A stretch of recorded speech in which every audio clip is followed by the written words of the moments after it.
two totally different breeds of prime lenses here. So what's the secret?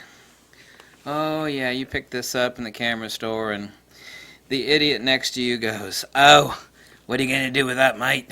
You gonna go shoot some birdies, are you?" And you go, "No." "Well, what are you gonna do with it?" "I'm gonna do some headshots." "Headshots with a 300mm 2.8? Oh dear governor, what for? That makes no sense. You're off your rocker."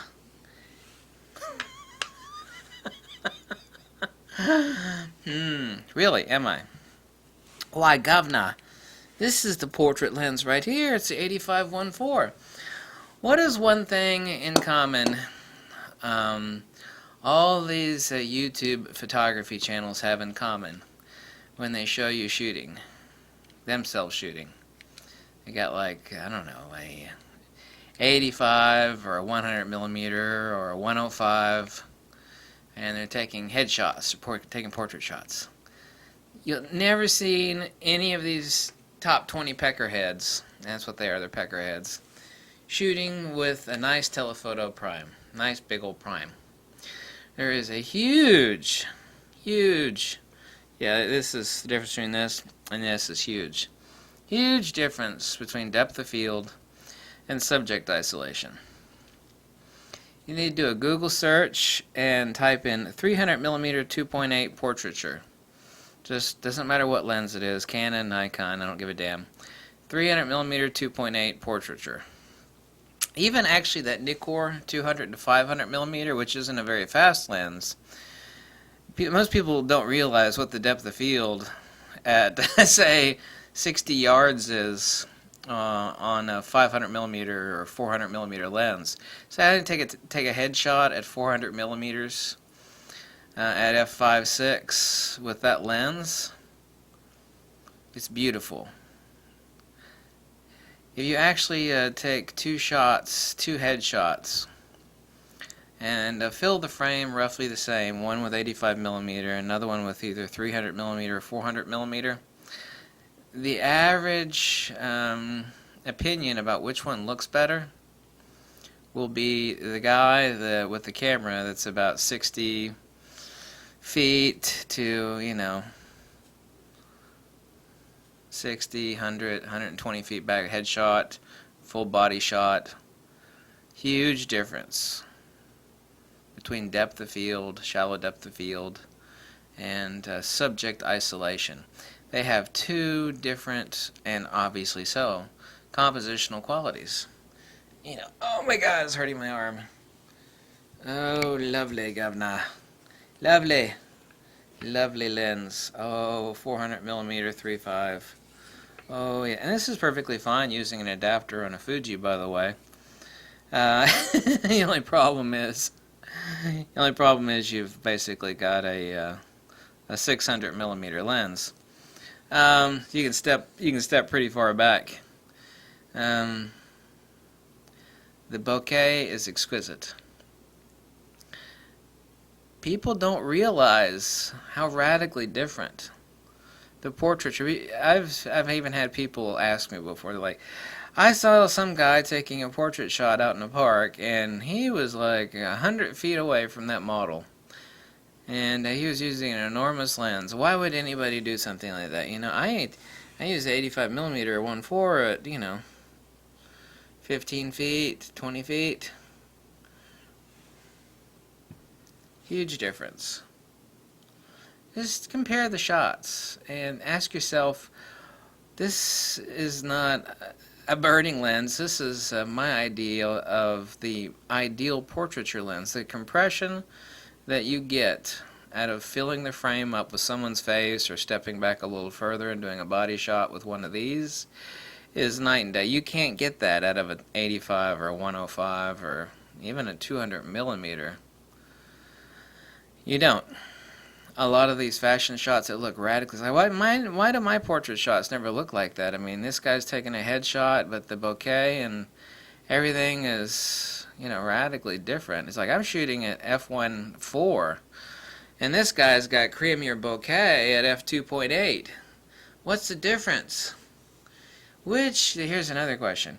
Which looks more interesting and more beautiful? Shallow depth of field on a gorgeous model at f1.4, let's say a head and shoulder shot.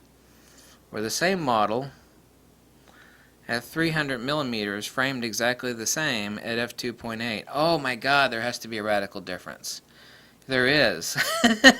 The subject isolation at f2.8 at 300 millimeters backed way the hell up, filling in the frame exactly the same. It looks better to most people's eyes. It's like, which of these looks better? You know, they're both the same model, they're both posed the same, they're both filling up the frame the same. Which looks better? The head and shoulder shot or the head shot at 85 millimeter 1.4, or the same model at 300 millimeters 2.8. God, it's heavy. I kind of pulled my arm out earlier lifting some heavy stuff, so my left arm is a little hurt. The answer is this lens. More people pick this lens.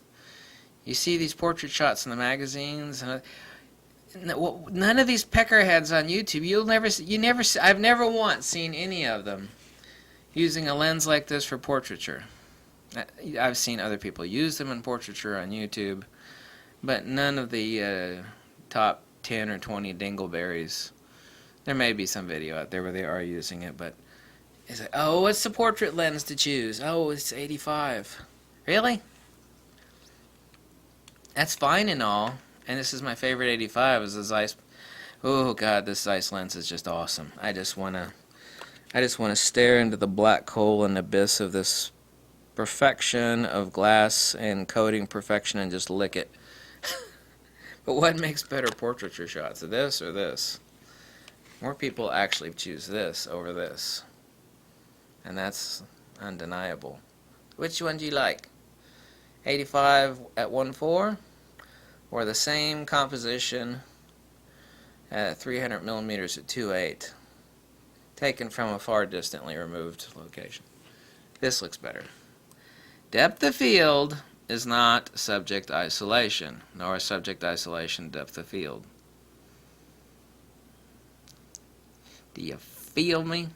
Another interesting thing that fashion photography likes is that fashion photography is not just about the pretty face wearing the dress. It is actually about selling the clothing that the hot chick is wearing. And as it turns out, fashion photography doesn't like this shit. Why don't they like this shit? Why don't fashion photography magazines? It's like, no.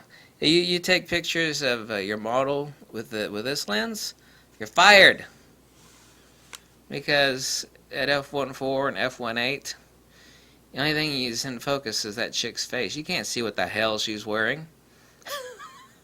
That's depth of field. It's nice and shallow. Can't say, yeah, we're trying to sell a dress here. You know, you captured the eye and the face of that hot chick pretty good, but you can't see what the hell she's wearing. They like this lens because you could step back. Yeah, and then you'll capture the entire model and what she's wearing in focus and have incredible bokeh. Just like creamy, buttery perfection. Like, oh yeah. This is the lens, and not that. Yeah. Fashion photography, ironically, is about selling the outfits that the person is wearing. Yeah. And this lens is no dice. I'm not saying that you're going to be a fashion photographer. But if you show up to a fashion shoot with an 85 or a 105 or a 135, you got to go, you're fired. You know, because you can see the face, but you actually can't see what they're wearing, front to back. Isn't that interesting? Why doesn't anybody talk about stuff like that? It's because they're all a bunch of mental midgets. That's the reason why. Now you know. Remember that used to be that little commercial on TV. It goes, now you know.